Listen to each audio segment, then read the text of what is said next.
Howdy, folks. How do you create photographs when you can't picture them in your mind?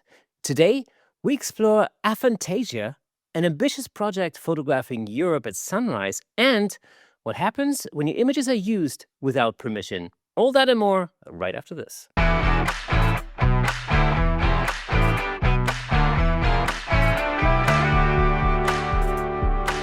Welcome to the Camera Shake podcast, where we explore the art, craft, and business of photography. I'm your host, Kersten Luts, and before we begin, you can support the show at buymeacoffee.com/CameraShake and find Camera Shake merchandise and the Shake Squad newsletter at camerashakepodcast.com. So make sure you head over there and check that out. That'd be awesome. Don't forget to subscribe or follow the show so you never miss an episode. So without further ado, give it up for today's special guest, the fine art photographer and creator of Sunfinity and the Europe Rising project, and leading advocate for photographers' rights, Nico Trinkhaus. Nico, man, how's it going? Hey, Kersten, thanks for having me on. You're one of the very few people who actually know how to pronounce my name accurately. That's amazing. Thanks, man. I've heard the German origins, right? I know, right? I know. Now, I'm going to go straight in. There's a famous photograph of yours of the Berlin Alexanderplatz, which is one of the biggest, would you call it, like spaces in Berlin. It's a photograph of Berlin at nighttime during a storm with a lightning strike. How did you create that image? Yeah, so thankfully that image was, when was it? 2013, so it's old enough that nobody would think it's AI. So I'm safe on that.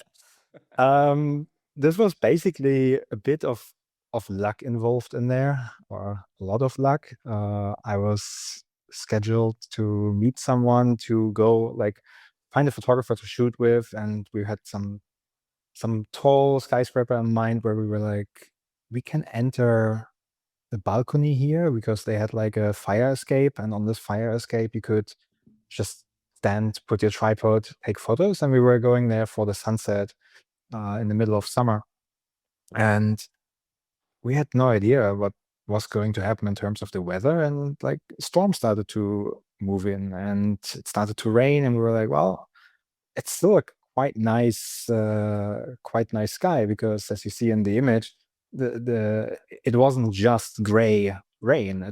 We still had like the sunset colors, and they actually turned purple, and we're like, let's keep shooting. And then, well, that TV tower is the tallest structure of Berlin, so what does it obviously do? It attracts the lightnings. And so I had my camera set up to take some HDR bracketing, and just had it on the tripod, press the remote again and again and again, and then I got one frame where I had the lightning exactly in the moment when it was striking the TV tower.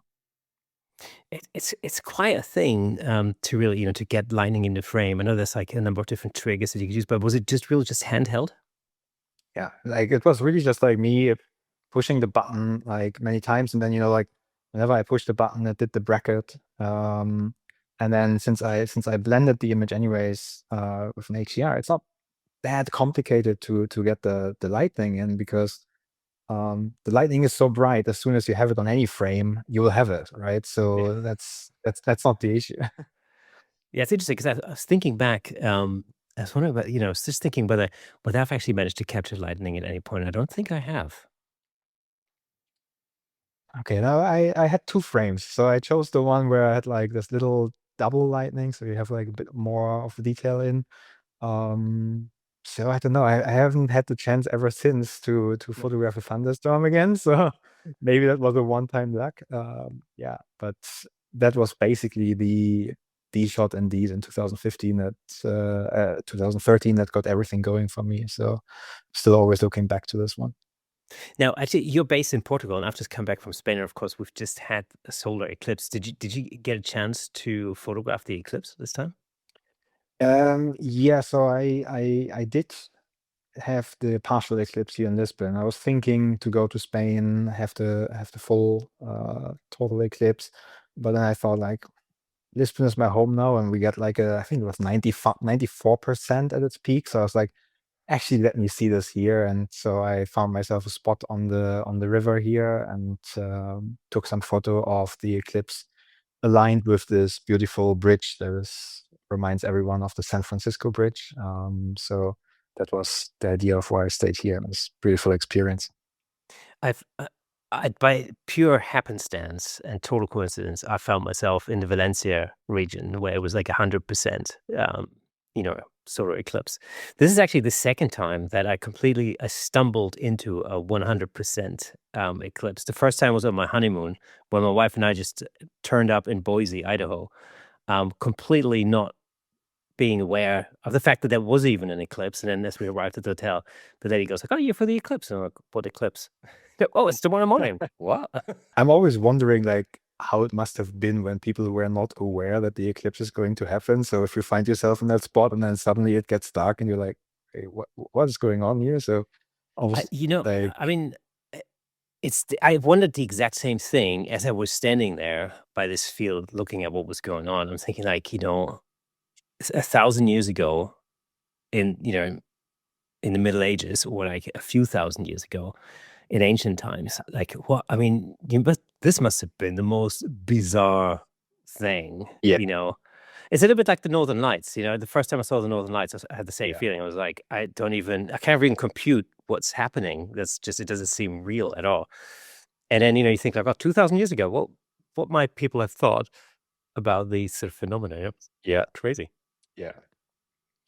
Now, I mentioned in the intro that you suffer from aphantasia. Just give us sort of a brief explanation of what that actually is. Yeah, so very brief. The easiest example of how I can explain it is that if you close your eyes and you think about a beach, like what happens? Like, do you see something? Do you see a beach? Do you see the sand, the waves, the sun? Um, or is it like with me that I close my eyes and I see black? So there's absolutely nothing Right. that I can visualize. So I close my eyes, I think of a beach, and there is nothing. There's no shapes, there's no shade, there's just a screen of black, as if I'm having my eyes open in a very dark room. Like there's nothing there. And yeah, for a long time I had no idea that that is not normal, because how would you know? And but apparently that is only 1 or 2% of the population that have this. I don't know how to call it an issue, but who have this condition of not being able to visualize. So it's an actual recognized condition.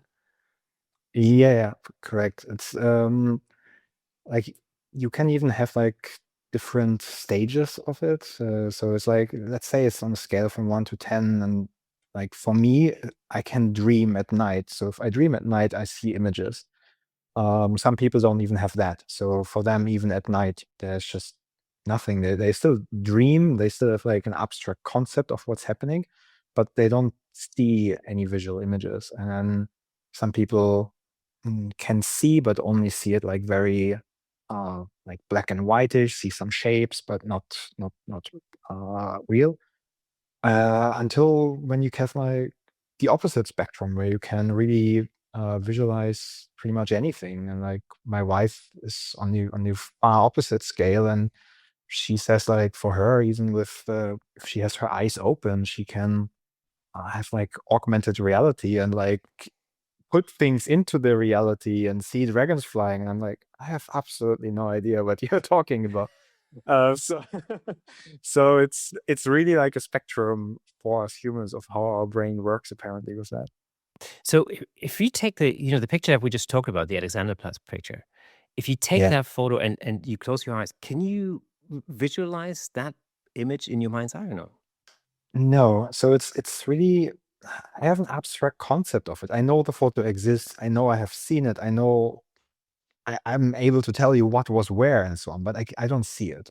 So zero. So before you had your breakthrough, if you want to call it that, with that particular picture, um, you were studying, I believe, international business, um, Yeah. and you were also you were funding. you were basically traveling through Europe, and you were funding you were funding it through playing poker. Yeah. Indeed, because as you know, in Germany, we used to have obligatory military service, which I didn't have to do due to a medical condition. And so I didn't get into studies right after school. Like the university in Berlin didn't accept me, and I was like, okay, then what do I do? My friends, they all have to, spend their year on military or on the social alternative that you could be doing. I didn't get into university, so how do I make the best from this? And I always had a thing for math, so that had me going, and knew someone who at that time was playing poker, and I was like, hey, I can learn that. Like it's math, so let me do that.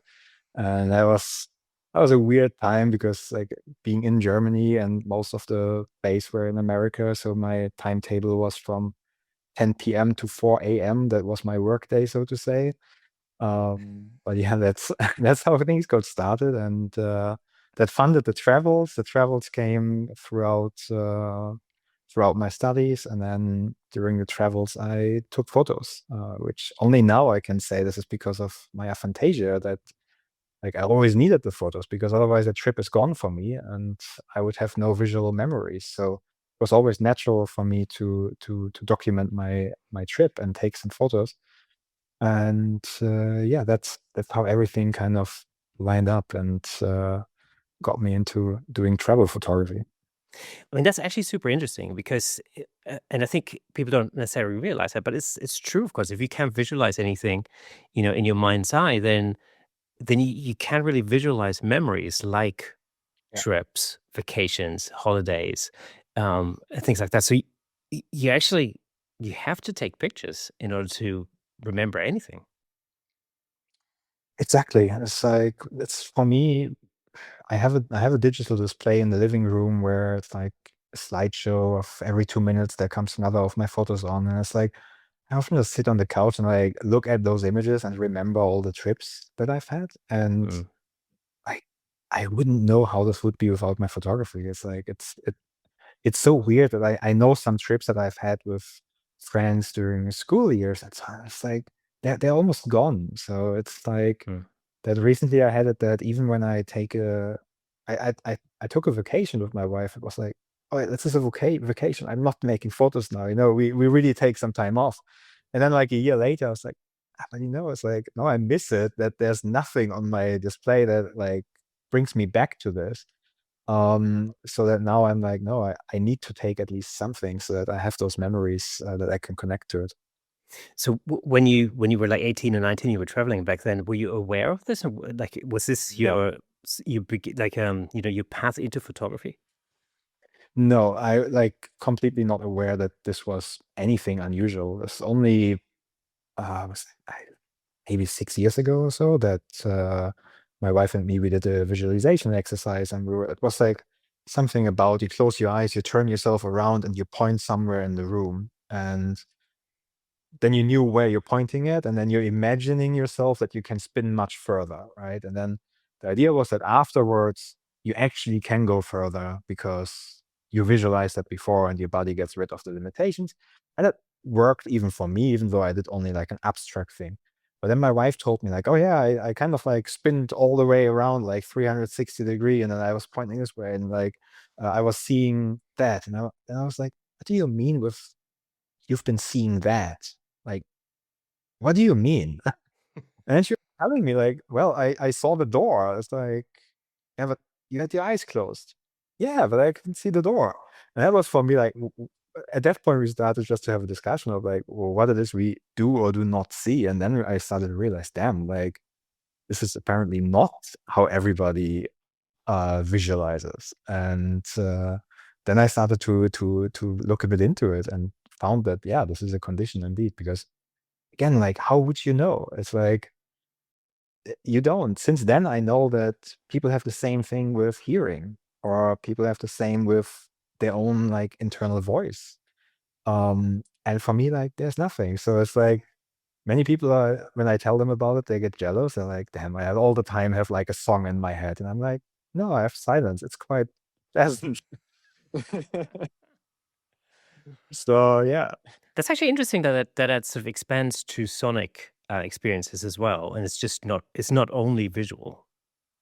Yeah. It's apparently everything. That maybe some people smell stuff that doesn't exist. It's like I don't know, but for me it's I don't I cannot listen to my favorite song just in my head, for example. It's like, Right. again, there's the abstract concept, it exists, but I can't actually hear it. And Yeah. it's yeah. So I mean, that's really interesting because I don't know.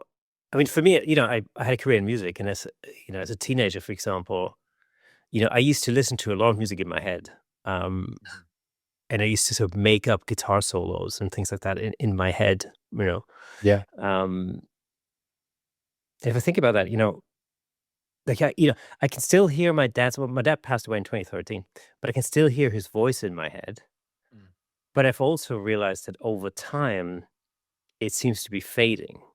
There's certain sort of memory events that kind of brings it back a little bit, but sometimes because one of these things, sometimes I think like, oh shoot, I can't remember what his voice sounded like, and then it Yeah. occasionally comes back. But it's in the beginning, it was very acute. I could really hear very, very, very clearly.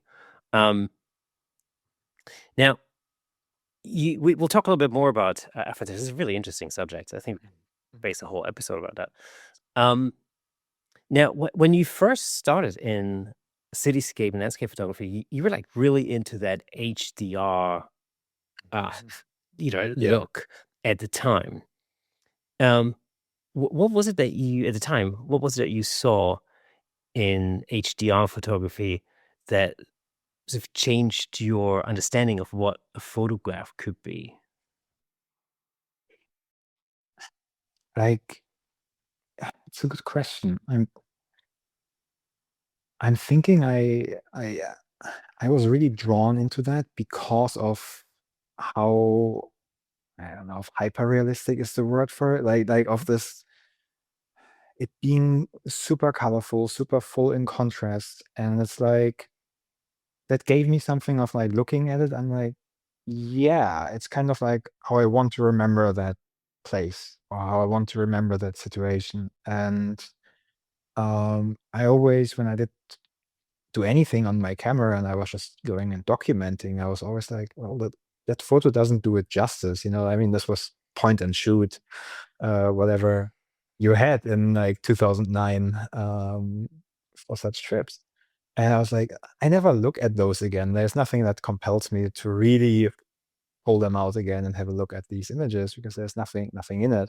And then I saw, I think back then it was Miroslav Petrasco. He did this HDR shooter website where he put his tutorials up, and Elia Locardi. And I saw the images and I was like, damn, that's a whole different thing. And like the city looks so vibrant in this. And like those are images, if I could do them, I would want to look at them again and again. So let me figure out how to do that. And I tried that. I started to experiment with that, even with a point and shoot, where doing bracketing was close to impossible because you would have to go into the menu and like type different things. And yeah, Daria, my girlfriend at the time and wife today, she was patient enough to stand still and let me put the camera on her head and like, okay, let me try to figure this out. And so the first images like that were created, and then like then you had, what was it, photomatics, and what came out of it was, at that time I found it magic. Now of course I look back at it and I'm like, oh well, okay, interesting start. And I do things very differently now, but yeah, at the time, I don't know, it felt like magic to me to bring it out this way. There's an interesting thing I read in your bio. This the fact that you challenged yourself in those days to publish one photograph every day. Mm. Um, what did that particular discipline teach you that sort of occasional photography couldn't? Like, it really was good for me to go out in any circumstances and do something. So, um, I back then, like, I had no idea yet about composition and anything. Like, really, like, the whole purpose for me at that point was to go out and capture material that I can play with in post-processing. So that was really like the intro for photography for me. And having that, putting that as a discipline of doing one per day, it's like, that's still very helpful for me, that I sometimes put myself like internal challenges for like a month to, okay, let me edit a photo a day, just so that I don't get hung up in everything else in daily life, So it's like it really helps me to stay on track with that. And at that point, it was like, I want to learn that. The only way of how I learn that is if I make sure I keep going on that. And it wasn't that I had to edit every day. It was that I had to publish something every day. So there were also then days when I did 3 or 4 images, and I had material for 3 or 4 days, of course. But that was really helpful for like this time to then go out and not only do it while traveling, but then see, okay, what can I find close to home where I can make photos, and what can be something interesting to bring out as a picture. I think it's a great creative discipline. It's just to force yourself to do something consistently. I mean, I call it the Duolingo method. Where you do a thing every day, and although you might just edit one photo a day. Interesting enough, after a year, you've edited 365 photos. Yeah. And that's a lot of photos at that point. There's a downside to it. So at some point I stopped, exactly because I felt like, well, now I have that internal pressure of publishing the photos and editing the photos, but I didn't necessarily have enough time to then develop myself further, because then I know, okay, I know how to edit these photos now. I know how to do that, but how do I make the next step in my development? And then for that, I needed more time. And it was like, well, to do this photo really in the way of how I want it to be, I probably need to watch some tutorials now. And I need to learn, I need to try, I need to fail. And I will not be ready to be published. But I can't do that if I have to publish something tomorrow. And that was the moment then when I basically stopped with that. And when I said, like, okay, now it's time to not do this every day. Now it's time again to work on my skill and to improve on that. This episode is brought to you by Platypod. You know these moments when you really need a tripod, but taking one with you just feels like too much effort? Too big, too heavy, too awkward to carry around? Well, that's exactly why I love Platypod. I use it in my own work because it gives me a really solid, stable platform for my camera in places where a regular tripod simply is not practical. There's the rugged extreme for larger camera setups, the incredibly versatile Delta, the compact traveler for when space is tight, and the handle, which lets you position your camera in all sorts of creative places. And for portrait photographers, Bracket & Bounce is a brilliant portable lighting solution. It helps create flattering directional light without dragging softboxes around or depending on whatever ceiling happens to be above you. For landscapes, macro, video, wildlife, portraits, or travel photography, Platypod helps you get shots that would otherwise be difficult or even impossible. Head over to platypod.com to take a look. Platypod, where innovation never sleeps. That's also a really valuable realization, though. And I think that's again, when it comes to creative sort of development, in any discipline, photography being one of them, is the fact that you need the discipline in order to actually get better, because it is ultimately like a little bit like a Lego house. Just build one brick on top of the other. But there is a point where you need to take a step back and actually look at the overall blueprint and go like, okay, well, right now I've learned not necessarily everything there is about, skin retouching, but I'm quite happy with what I've learned. Now I want to move on to something else, hair, whatever it may be, or even landscape photography, which I should do, really. I'm a terrible landscape photographer. I should please do that, actually.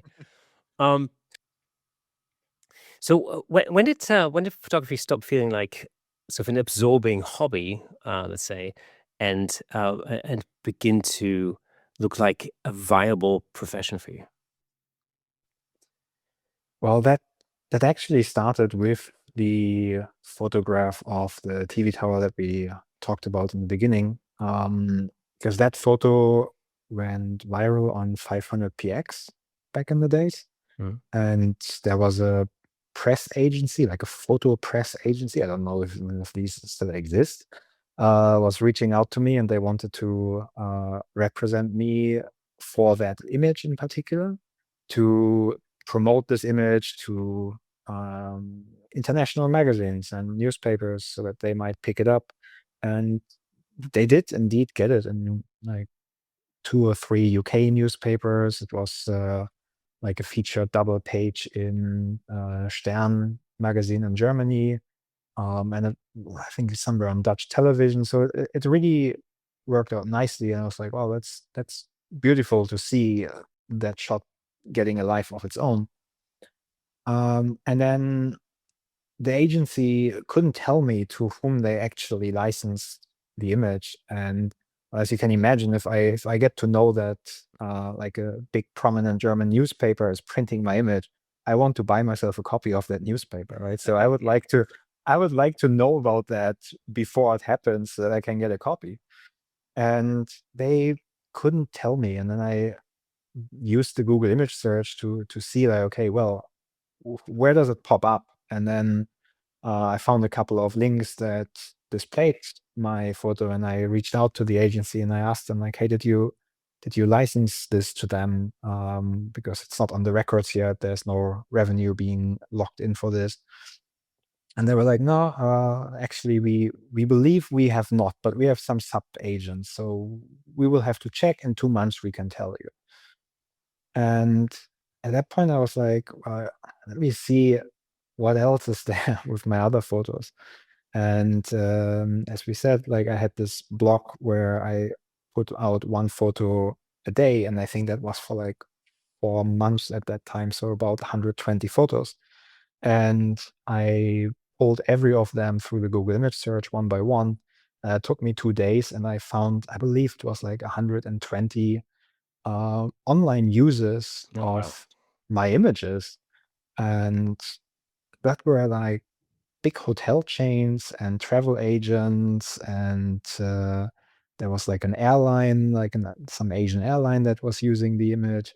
I looked at all that and I was like, this is my hobby right now. But if all these companies would have actually come to me like this agency came to me, and they would be like, "Hey, we like this image, we would like to use it for our advertisement," well, then I could actually make a living as a photographer. I mean, like, that would be the dream, like to travel and take photos and have that being my job. It's like, damn, I want to do that.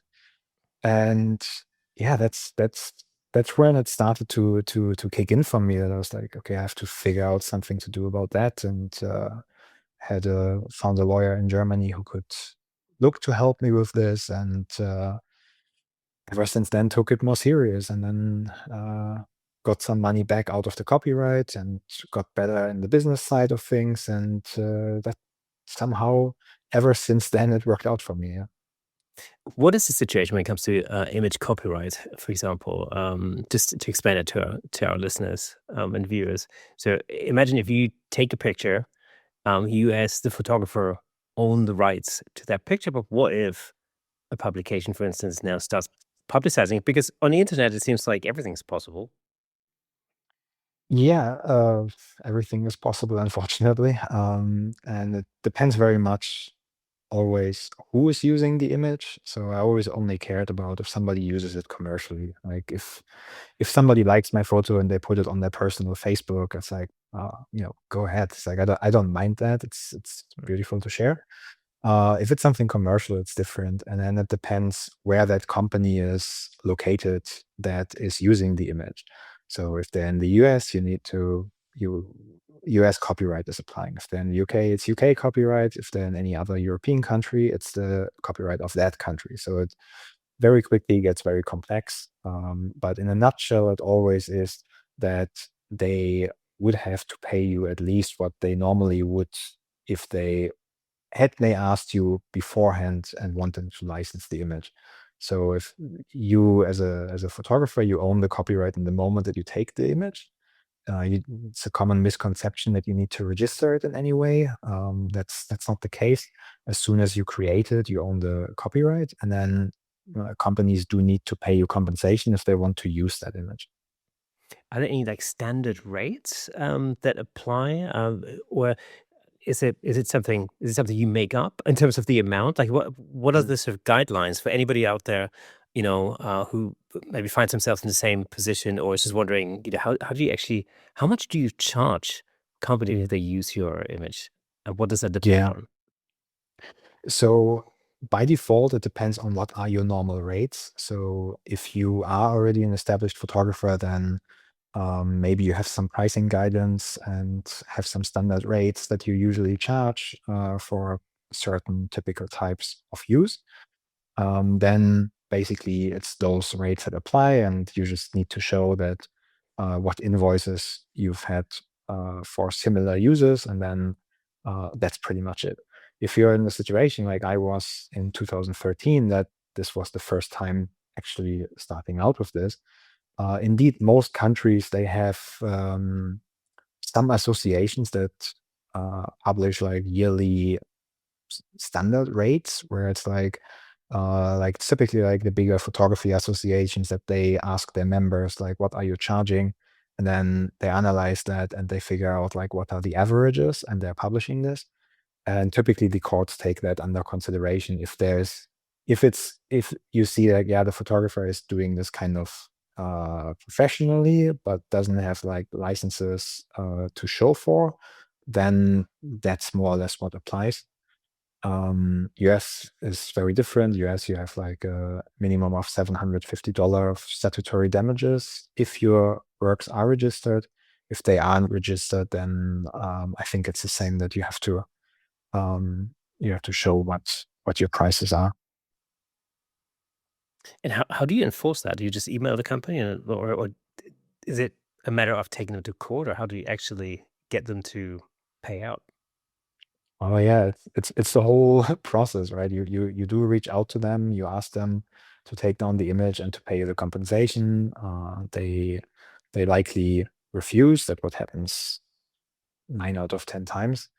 I did build a whole company actually helping photographers with this, because what I noticed back then in 2013, 2014 was that my German lawyer alone couldn't do everything. The first case in court I lost because it was against a Polish company, and the court said, no, we don't have jurisdiction for that here in Germany. You would need to go to Poland.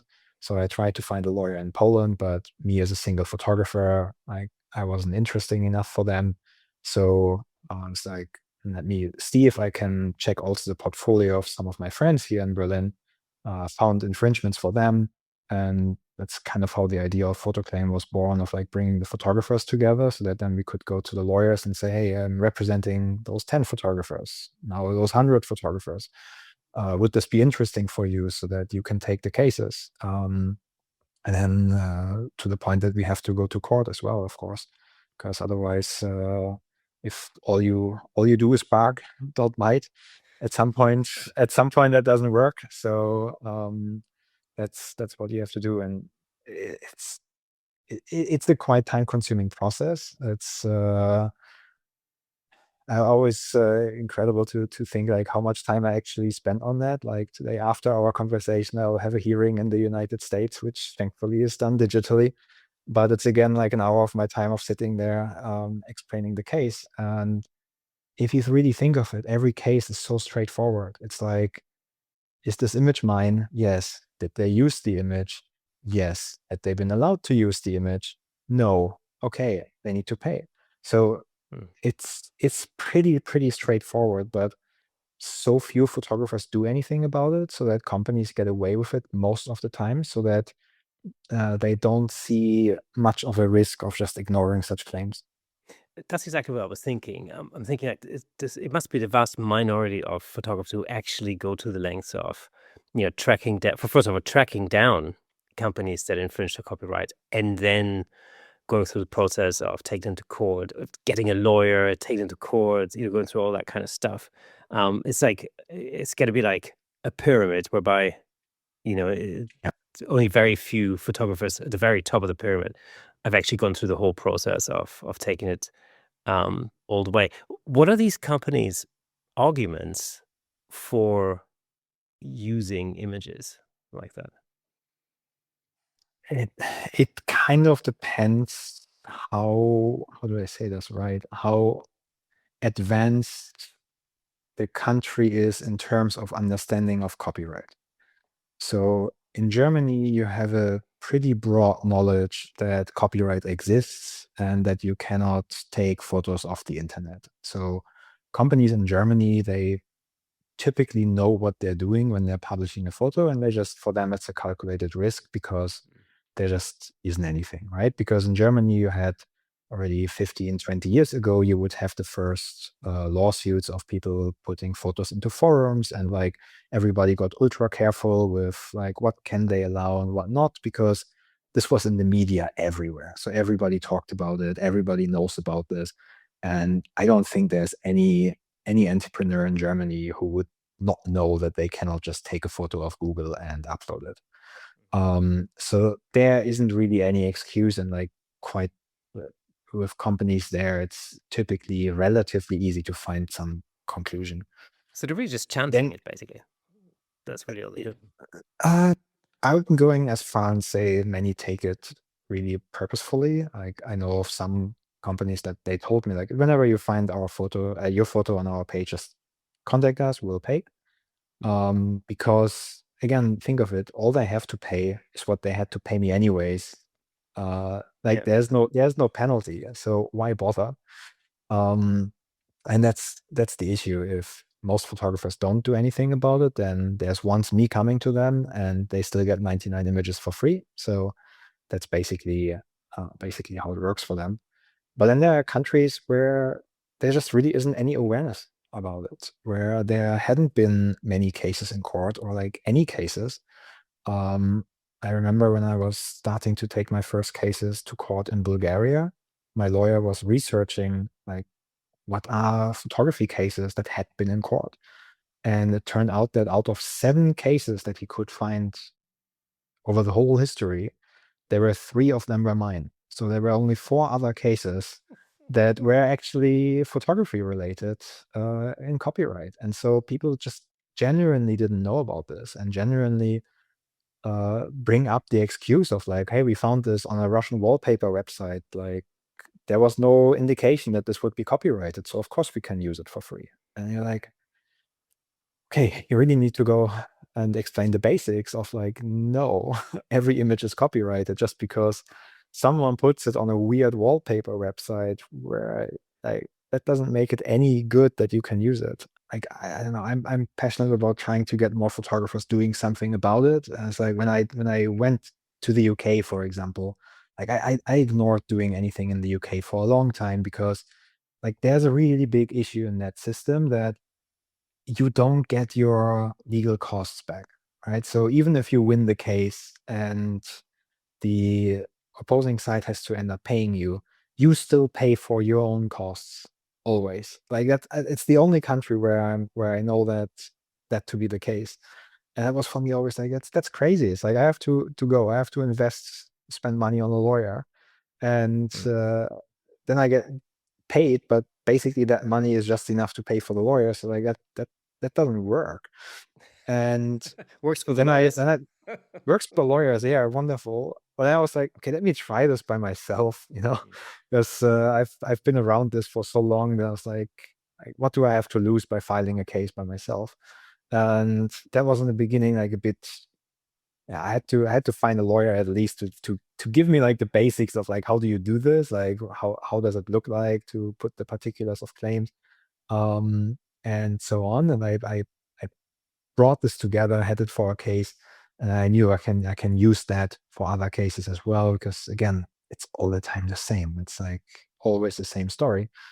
But then as soon as I filed the case, I got an email from a photographer reaching out to me of like, hey, I saw you filed this case in the court because I'm monitoring which photographers are also going there.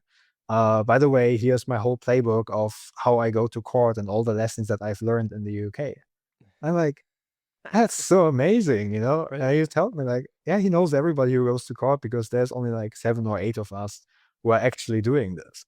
And so obviously those photographers have an interest in helping other photographers because you want to, make sure that they have good verdicts because if they get bad decisions, then people will use that again and say, oh, photos are worth nothing, blah blah blah. So people help each other, and like that's something that I really cherish in the part of like where we as photographers can do that. And that's what I'm trying to do at the moment, of like making this easier and easier for photographers to understand, of like what can you do with your copyright and how can you take care of this, so that if you come into the situation that a company used your image of you on a bike, it's like, yeah, the first thing is you laugh about it. It's then the second is like, wait a minute, and the third is like, no, this really shouldn't be happening. Like, no, and it's not the first time probably that they're doing it, and it won't be the last time unless they learn their lesson. Now, today in 2026, of course, we've got the added complication of artificial intelligence that comes into the whole thing, which I remember when, when I went through the discovery of my little bicycle picture, AI just in that form didn't exist. Yeah. How does copyright apply in the context of AI, and what has changed in Very, respect legally? very, very complicated question. That is not possible to answer at the moment. Every country is still looking at this very, very different. Basically, the most common consensus is that the images created by AI in itself are not copyrighted. So that is one thing that is deterring like bigger companies, at least, from using AI generated images for their campaigns, because then anybody else can use those same images, which then makes the whole campaign a bit weird. It's actually quite When it clever comes, when you think about it. yeah, Right. yeah, when it comes to like recycling photos into AI, it's currently pending in court. You have like a few items where this is about that. When is it a new creation versus when is it still too recognizable from the original? It's really not that easy. What recently, like I was thinking for a long time, like how does it have an impact on my business for selling my photos of cities, right? Because theoretically, well, generate me a sunrise photo of the Colosseum in Rome. And why would you need a photograph, right? You can have AI generate that um, out of many photographs that exist, and it will not look like one specific other, so it will create something new. Um, Thankfully, so far, the quality of that has not been as good that it would have worked. And now the European Union just did their policy on that, that you have to declare that, right? That if you're a travel agency and you use such an image, you need to put on the image that it's AI generated. That is that's actually a pretty good point for us photographers, I believe. That I mean, I'm sure that many agencies will just again blatantly violate those rules. If they violate copyright, why should they follow such guidance? But in the same time, it's like, that people are starting to be allergic to AI. People don't want to book the trip that is advertised with AI images. So I still think there's space for photography in there. It's a really interesting thing. So a couple of years ago, or maybe actually even 3 years ago, um, my friend Dave Williams did a little project that I got involved with, and it was he was at the time he was testing how fickle people are, in a sense, in recognizing whether an image was AI generated or not, or actually also how good the technology was at the time, or how convincing the images would be in order to sort of hoodwink people into thinking, this is a real image. And so the premise so Dave Williams is an author, he's a travel photographer, and he sort of specializes in the Arctic and northern, Scandinavian countries, things like that. And so the premise was that he was going to go on a vacation in Finland or something like that. And so he was going to post over the course of a week, he was going to post images from that vacation, but they were all AI generated. And in fact, we all took them here at my house. In my house, my garden, and our park. And it was literally like, okay, well, we need an image of me sitting, or him even, sitting on the plane, right?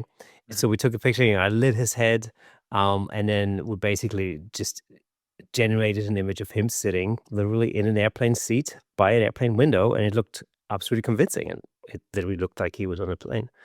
And then, the following day, it was like, he was like, dipping his feet into some water in a fjord at a, pebble beach in Finland, and the whole scene was created. And we actually just took pictures of his feet on a bench in our park up here. And you get the idea. So we basically constructed like a whole story of him being on vacation.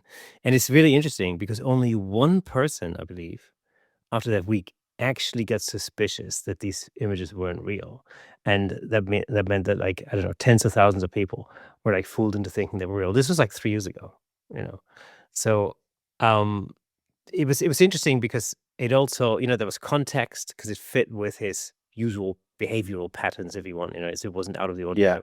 If it was a holiday on Mars, it would have been different. But, it was just it was interesting how difficult, even then, it was already getting to, to recognize or to identify a photo that was real versus a photo that was generated in AI. Yeah, I think now it's just we're so sensitive to it that we rather attribute too much to AI. So, this is AI is the new, oh, this is Photoshop. So nowadays you look at anything and you're like, oh, this is AI. And you're like, no, it's not. It might be very processed, but it's not AI. And recently, I think the other day I saw of Michael Shandom that he was putting that his Instagram was tagging his posts as like potentially AI created. And he's like, those photos are older than AI. AI didn't exist when you took them. So it's like, it's impossible, right? It's an interesting thing because, I'm just thinking about HDRs. We spoke about HDR earlier. Yeah. And of course, when you look at an HDR picture, it's hyper real, as you said earlier. Yeah. It shows things that, what is an interesting thing, it actually doesn't show things that weren't there at the time.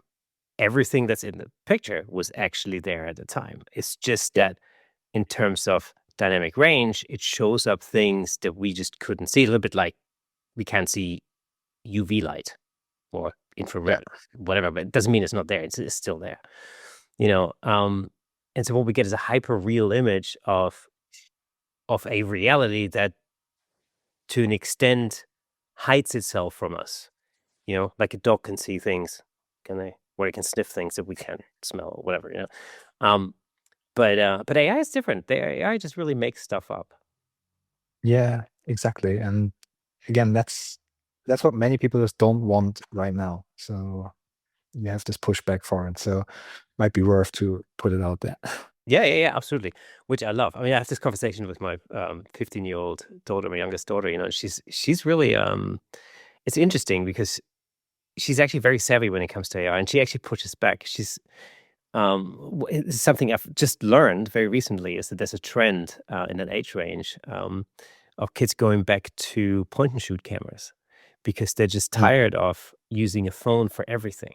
They're just tired of using, and the phone camera, like the iPhone, is 100 times better camera than a point and shoot, but they just love the fact that they can have a thing that does one thing and not a million things. And it's an interesting development. It's completely counterintuitive. And I remember we were on a trip to Paris. We were having this conversation, and I'm sort of half believing her and half not. And actually, when we got to Paris, we went up to Montmartre, and I turned around and there were loads of teenagers, people in their early 20s using point and shoot cameras. I'm like, wow, it's real. This isn't just, and at first I was like, I don't, why? But in a context of rapidly progressing technology, it actually makes sense. And my daughter calls them retro, because she said, like, oh, I really love these retro cameras because, I really love to go back to something analog. And I'm thinking, but it's still a digital camera. It's not but in her mind, that's basically what it is, which is funny. Now I want to talk to you about your Europe Rising project, because it's actually a project I love because I'm European and I live in the UK, and I've suffered from the Brexit vote. Give us a little overview over the Europe Rising project. Yeah, so Europe Rising is a series of images that I'm creating actively since about the time of Brexit that is covering European destinations at sunrise. So that's one part of the naming, and the other one is the more politically relevant part of like me being fed up with the whole Brexit discussion that we had back then, and I was like, I love Europe. Me personally, it's like Europe is so close to my heart. I usually introduce myself rather as a European than as a German, because I'm from all over the place. I am born in Berlin. My grandmother used to be from the part that was or is Czech Republic now. My wife is from Poland. We met in Prague. Now we moved to Portugal. So it's like Europe is so fascinating to me, and I love the aspect of how much diversity we have in Europe on such a relatively small continent when you think of landmass. And you take a train for an hour or a car for 2 hours, and you end up in completely different cultures and regions. And back then, at that time of Brexit, I felt also in Germany that there was a lot of anti-European things happening. It was after the recession, it was the Euro crisis, and it's like you had a lot of negative talks about that everything is bad in Europe. And I'm like, I see these problems. Yeah, we have problems, like no doubt, right? And there things can improve, things need to improve. We don't have to argue about the politics side of it, but we shouldn't forget like this value that we have by being peaceful now for like decades on the European continent, and like of us coming together this way and being able to just go through the borders without any controls, and like go from one country to another, and like treat this as one, and treat this as where we can go around with still respecting our own cultural heritage and our diversity in this. And that was for me like, I didn't just want to, I mean, what I can do as an individual person is limited, but I didn't want to only have this negativity being talked about there. And mm, if you see my photos, I think you f- quickly can see that I always try to have some joy in the images. It's always in bright colors and something that I want you to look at, and I want you to feel uplifted when you see it. Like I have no interest in doing another moody black and white image that will make you contemplate. Like for me, we have enough of all that, and I want to have something where you have a moment and you just like feel good. It's like Yeah. the opposite of you opening up a newspaper where everything looks at you and like, oh shit, the world goes to shit. So that's exactly the emotional response that I had when I first looked through your Europe Rising portfolio on your website. It's just, no matter which country you click on, they're just phenomenal images, and just beautiful images. And it just makes you realize how beautiful this continent actually is. And you're right.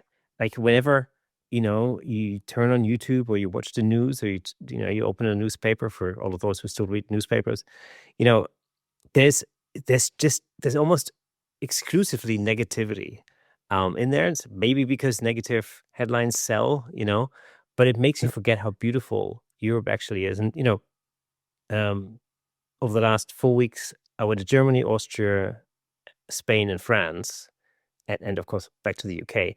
And it's just, I just felt that just traveling through those few countries and talking to people, and making some connections and things. I just really kind of got, I don't know, I sort of got that sense back of like how awesome Europe actually is. Yeah, it's so unique. It's like that that continent made that happen, of like growing together to that sense that, yeah, you can just cross the borders, you have even the same currency, everything makes it easy. still you have your identity, still you have the languages that are different. You need to figure out how you communicate in Spain or in France, and English doesn't always work wherever you go. So it's like you still have that sense of identity, and also the aspect of traveling, of really discovering something new. It's like you preserve all that. I, yeah, I'm fascinated about that. Of like not even just the countries that we have, but then within the countries, you have so many different regions and so many different microcultures, and it's like there's so much to see here in Europe that, like, yeah, I think this is a lifelong project of mine to really explore the regions of Europe, not even just the countries, because it's beautiful to see so much here. That's a really cool thing, actually. For somebody who's grown up in Germany and has lived in the UK for, I don't know, over 30 years. It's interesting. Sometimes when I speak to some of my British friends, and I kind of, they maybe they come back from a trip to Germany and go like, "Wow, I didn't realize like it was, Germany has so many different, really noticeably different parts to it." I'm like, "Well, yeah, just like the Yeah. UK, If you're in Cornwall, that's really different from being in London. It's very different from being in Scotland. And likewise, I have the same thing happening in Germany when I speak to high school friends, for instance. I've only a couple of weeks ago I had this conversation with a friend of mine, and she goes like, "Oh, I mean, the thing about England is like, what is there about? I mean, it's London, and then what?" And I'm like, "Whoa, okay, whoa. I mean, it's endless. It's like coasts, and beaches and mountains and like vast nature reserves. It's just unbelievable. Yeah. I love the nature in the UK. I have to say, it's just it's always been something that's very attractive to me. But yes, it's once you really realize how much diversity there is, on this continent alone, it's just amazing. Um, Ac- And also how much undiscovered areas you have in Europe, because it's like probably again the algorithms that like you push, like this one thing gets popular, so it gets more and more and more popular, and other things are just like still like insane beauty, and nobody goes there, and you will do a summer trip and like have nobody around you, and you're like, how come? Like this is still Europe. This is still like um places to discover, and there's nothing here on Instagram. So that's weird. So yeah. And it's actually something I'd recommend to anybody listening to the show or watching this on YouTube. If you're abroad on the other side of the pond and you're thinking about traveling to Europe, you could do worse than checking out Nico's website. All the links are, of course, in the description. And check out the Europe Rising project. If you're thinking about visiting Europe at any point, have a look through those images, and that gives you a really good idea, a really great overview over what different countries are like. And have you traveled to every single European country now, or how many are missing? Not yet. So of the European Union, I think there are four missing. Wow. Yeah, Finland, Slovenia, Belgium, and Malta. Malta Oh, is missing. Malta. Okay, Yeah. cool. Are you planning on completing those anytime soon? Yes, in 3 years, I'm planning to have the series finished when it comes to the countries. Then there's always other things coming up, other trips. So this year, I finally was able to check off Estonia and Latvia from the list. It was a good trip in May or June, I believe. It was a good time to visit there. Um, so yeah, I'm looking forward to see Finland in winter. That I think is it's the right time to capture that. Mm. And then next year, hopefully, the other three countries as well. Do you regard that project as sort of documentary photography, or more of like let's say, I don't know, a personal love letter to Europe, for example?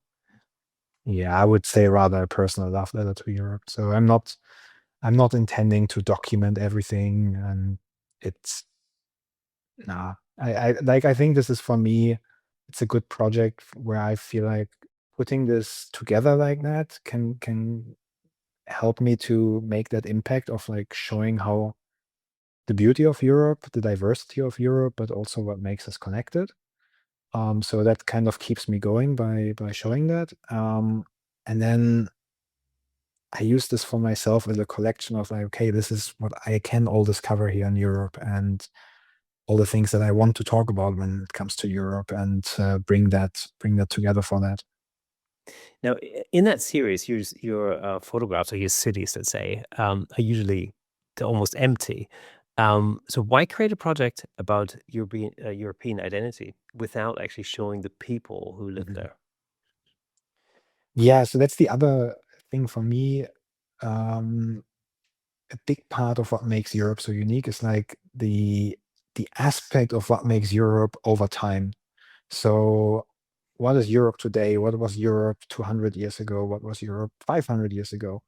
And so I, I call this like timeless travel photography, that I really want to bring out the feeling that you look at this image and you don't know, did I take this image in 2026? Did I take it in 2013? But potentially I could have taken it in the year 2000 if it would be possible to edit photos from back then this way. But I want to take them in a way that you don't date it. And as soon as you have people in it, like you will notice by how people dress, like you will have a date to it. And so that's one of the reasons why I wake up very early in the morning and get those photos without the people, so that it really is not about the like contemporary culture that we have, or even about the celebrations of culture that we still preserve and where we dress up as we used to dress up, but where it's like my my my love letter to what have we built over the past centuries, what what typically attracts the camera, what attracts my eye, are buildings where people put in their heart and soul in order to create them. Those very often can be religious buildings, but it's also, places of commerce. It's parliament buildings. It's like anything where at any point in time you would have like that is important. So let's make this building right. Let's make this building great. Let's make this building something that we are proud of. And that's actually another project of mine that I'm doing, which I call places of worship, because I have a feeling that what we worship is actually changing over time very much. So it used to be religious buildings that got all our attention and all our focus and the best architects and everything. And then at some point you worship the nation state and you worship democracy, and uh, to the point you worship commerce, and our commercial halls are becoming the greatest architectural features. But the other thing I noticed about this particular series of yours is that the photographs are they're so peaceful and beautiful, although the project was basically born from political division, you know. Mm. So is beauty your answer to that division? And do you ever worry about idealizing, complicated places, for example? It is my answer. Yes, in a way it is. And I'm not worried about being overly positive, because like the whole point for me was set a counterpoint. So if everybody is like overly negative, then okay, it takes someone to be overly positive, so that at some point like people Yeah. end up somewhere in the middle, Yeah, So balance is if restored. if yeah, exactly. If we are all balanced, let's say I go in balance and others are going ultra negative, well, then the average of that is still negative. So that was my decision of like, no, I show the beauty, and it does drive me to the point that some things I deliberately don't take photos of. You won't find me taking photos of Auschwitz, for example, which I've been to Krakow many times. I've been to Poland many times, and uh, we have like a lot of connected history. And I wouldn't be able to take a photo of that, even if it's such a historically important part, and it's so important for Europe as well. I, for me, really, my photography wants to be about the positivity and wants to show the beauty, and that I make a very deliberate decision to from all over Europe. Of course, we have problems as well, and I don't deny that, but I'm sure that enough people are talking about the problems, so I don't have to. Yeah, that's very true. So after photographing so many countries, um, has that experience strengthened your belief in a shared European identity, or has it shown you how difficult that idea really is?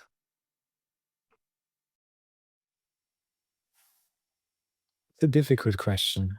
Um, I think what I see is there is a strengthening in terms of like of seeing Europe as something that, yeah, we want to build it together and it works well this way. But in the same time, nobody wants to lose their own identity.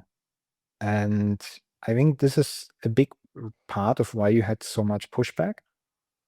And looking at that, I can also agree with that. It's like I agree with, not making like we are all Europeans now. Like for us as Europeans, it's easy to say is like look at the Americans, right? Where you would say, okay, United States, if you're American, you feel American, maybe more than you feel being Californian. I don't know. Like maybe I'm doing the stereotypes now, but I think there's still a big difference to what it means to be German within the context of what it means to be European. I think there's still much more national identity versus us saying we are the United States of Europe. I think we're still pretty far from that. And I think that's okay. So I think the important part is to really not lose track of like what it brings us to work together, to cooperate, to free willingly say like, hey, yeah, let's put those things together. Together we are stronger when it comes to this.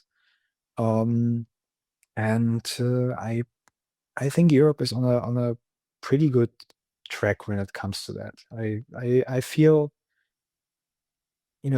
those political parties that started to grow when there was when the whole Brexit situation happened, they still exist, and everywhere in Europe you have populist parties that will often have anti-European voices. But then if you look at it, even if they get in power and they are in some countries, it's like they're not going out of Europe. They're not like really doing that because they also see that there are things that people want to have as a joint cause.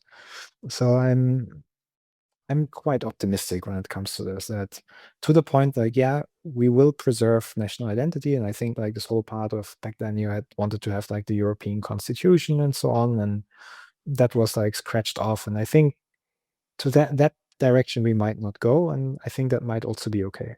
What will completion look like for you for that project, Europe Rising? When is it finished? When is it complete? What does that look like? I haven't thought of that. Does it have to be finished? I mean, is it like, are you thinking about publishing it as a book, an exhibition? What's the sort of idea behind it? The end. Yes. So there's probably going to be a book out of it. But then I'm not sure if there's not going to be a second part of it at some point. So that's really for me, I can't see that yet as to be a finished thing because simply there's so much in Europe. And like initially I thought, okay, let me photograph all the capitals of the European Union. And I was like, no, like the capitals don't necessarily make the country. So that's not it. So go deeper. I found myself like a list of the European regions. And I would be like, okay, should you make photos now of all of all those regions? And I was like, oh, is it only the European Union now, or is it also the other countries that have left or that have never joined but are in Europe? And then, that you go deeper into that, and it's like for me that I really take this as something that I take with me, and maybe at some point I will feel that, oh yeah, that is complete. Maybe it will also depend on how the political landscape around us is changing, and maybe at some point I feel like that's done.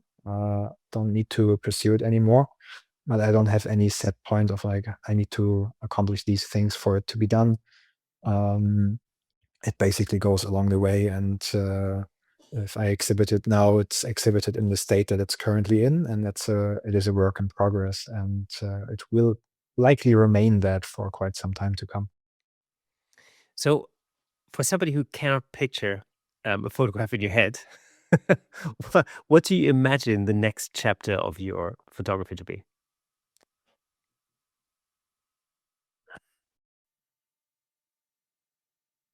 Mm. Of my photography to be. So it's more and more, I feel it's about taking time in the place. So it used to be a lot that, I travel, I make a short weekend trip, I plan ahead of like what's going to be there, what's in there, what are the typical sites in that city, photograph many of the iconic viewpoints, and so on. Recently, I found myself traveling much happier when I go. I have a few things in mind, and then I have time to actually walk around. Coming back to how my beginnings were, right? Of like just taking the camera and walking around and see what's happening there. And that is for me the part that I want to do more of in terms of when traveling, have fewer plans and more time at my hands of actually walking around, seeing when the light is good and seeing where it just leads me. Because recently I noticed that those are the photos that I like the most of. And I just walk and walk and walk and just keep my eyes open to the city and see like what is here, what is that? Have the curiosity of why is this tower standing here? What does it signify? Like look it up and try to understand like how this would have looked like decades or centuries ago, and then see like how do I capture that? That's for me like now more of where I'm developing into of trying to understand what makes the place truly itself, rather than looking like for the typical iconic shots just because I've seen them somewhere and like, oh, those are like great spots and great locations. That's all nice, but to then find like a unique viewpoint that is maybe not like photogenic in the sense of like a nice grand vista, but where I feel like, damn, if I find a way of capturing this in a really nice way, then I think I've managed to really convey something that is important for this place. And of course, a friend of mine, Dave Williams, has written a fantastic book called The Eiffel Tower Effect, which deals with exactly that. How can you create interesting and unique images of locations, landmarks that have been photographed to death, basically. It's a really interesting thing. I don't mind promoting his book as a great book. You know? Sounds good. It's called The Eiffel Tower Effect. It's really fun. It's actually, yeah, it makes perfect sense. But sometimes you just need somebody to tell you, well, actually, you shouldn't just stand there and take a picture of the Eiffel Tower from the exact same spot that everybody else takes the same picture from. And that's the thing. Right. So Yeah. let's finish with with a round of six. Let me just do that again because I can't talk today. All right, let's finish with a round. All right, let's finish with a quick fire round of 6 questions. You ready? Yes, let's go. Okay, cool. So first answer that comes to your head. All right, first question is sunrise or blue hour? Sunrise. Oh, cool. Wide angle or tilt shift? It's just for me. Yeah. Cool. Always, What? always enjoying it. Oh, quick. Okay. Okay, Berlin or Lisbon? Lisbon.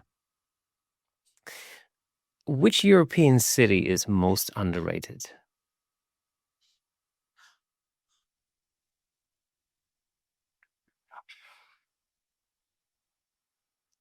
There's no quick one on that.